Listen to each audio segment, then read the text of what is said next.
Magandang araw. Ito yung ganap pagkatapos ko mag-upload ng mini vlog nung Miyerkules. Wala pa naman akong ibang gagawin sa mga oras na yan dahil maya-maya pa nga ako magluto ng aming hapunan. Kaya ayan, habang tulog na tulog pa yung mga bata, ako naman dito ay nagliligpit-ligpit ng kanilang mga kalat na mga laruan at iba pang mga gamit dito sa sala. Hindi ko naman talaga as in tinatago yung mga laruan nila at pinaglalagay ko nga lang muna sa lamesa para naman mawalis ko ng maigi dito sa may sahig. Nagwalis-walis lang naman ako konti mga mare. Ayan, pagkatapos ko magwalis ay nagpunas lang ako dito sa sahig gamit ko yung tubig na may kunting suka. Yan na yung ginagamit ko na panlinis mga mari kasi nakakatanggal talaga siya ng malansa na amoy.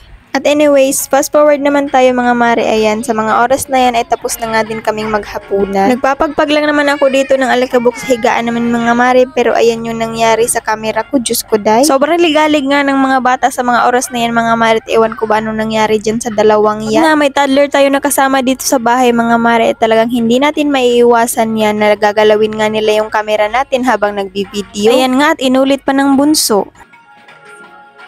At ayan, nung malatag ko naman itong kutsyon mga mare, ayan nauna na yung dalawa na humiga. At may papuspos pang nalalaman itong dalawa dahil alam nila nagbibideo ako.